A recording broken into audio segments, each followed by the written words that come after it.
और अभी भी एक बड़ी खबर आ रही है। नेटो मीटिंग के लिए रवाना होने से पहले बोले बाइडेन, रूस से केमिकल अटैक का खतरा।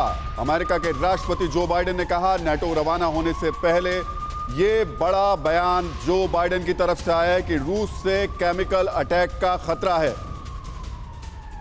एक और बड़ी खबर यह है कि बाइडेन ने यूरोप दौरे से विश्व युद्ध की आशंका और बढ़ी है। यूक्रेन में नेटो के शांति मिशन पर रूस की सीधी धमकी। पीस कीपिंग फोर्स यूक्रेन पहुंची तो लड़ाई तय। पीस कीपिंग फोर्स यूक्रेन आई तो रूस और नेटो के बीच युद्ध टाला नहीं जा सकेगा। सीधे सीधे रूस ने धमकी दी है नेटो देशों को, अमेरिका को।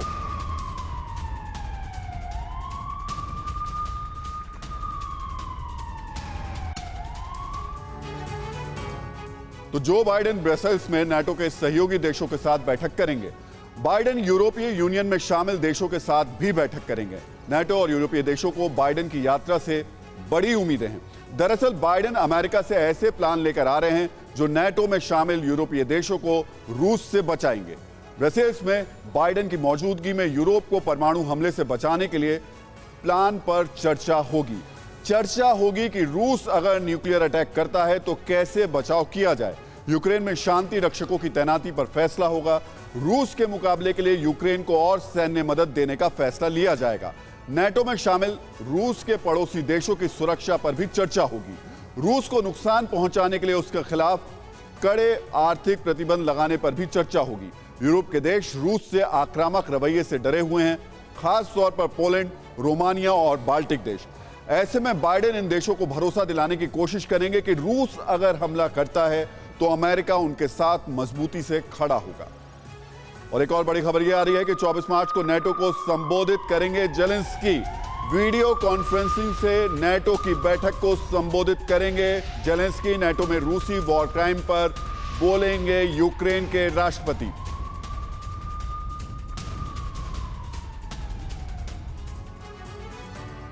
तो यूक्रेन पर रूस के अटैक को देखते हुए उसको रोकने के लिए दुनिया के तमाम नेता कोशिश कर रहे हैं। संयुक्त राष्ट्र जंग रोकने की अपील कर चुका है, लेकिन अब तक रूस को अटैक रोकने की कोशिशें तमाम नाकाम रही हैं।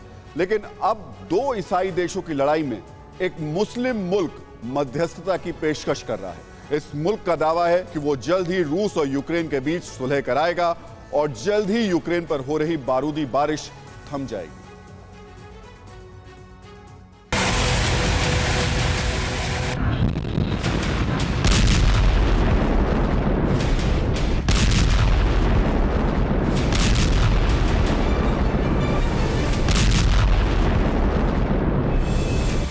यूक्रेन और रूस का अटैक हर दिन और विध्वंसक होता जा रहा है। इस बारूदी जंग में कई शहर तबाह हो गए।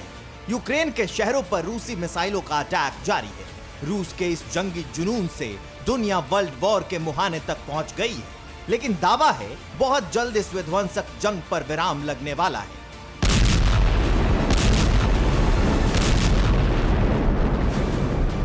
थम जाएगी ये बमबारी, रुक जाएंगे मिसाइलों के ये ताबड़तोड़ प्रहार। जो अमेरिका नहीं कर पाया अब वो तुर्की करने जा रहा है। बताया जा रहा है कि तुर्की ने रूस और यूक्रेन के बीच जंग रोकने के लिए मध्यस्थता की पेशकश की है। तुर्की का दावा है कि गुजरे 2 हफ्तों में पर्दे के पीछे कूटनीतिक स्तर पर जंग रोकने की कोशिश हुई है और जल्द ही यूक्रेन और रूस समझौते का ऐलान कर सकते हैं। आखिर दो ईसाई मुल्कों रूस और यूक्रेन के बीच एक मुस्लिम देश तुर्की कैसे इतना अहम हो गया कि वो दोनों देशों के बीच समझौता कराने का दावा कर रहा है?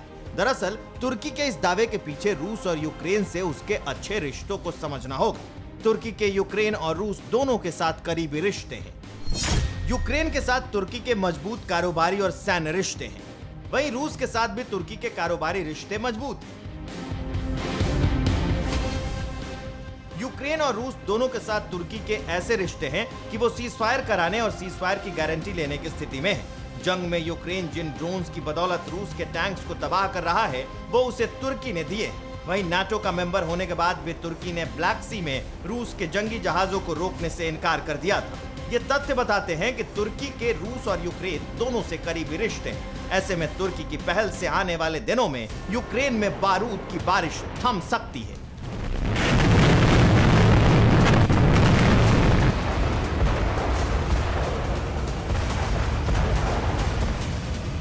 परवाह देश की।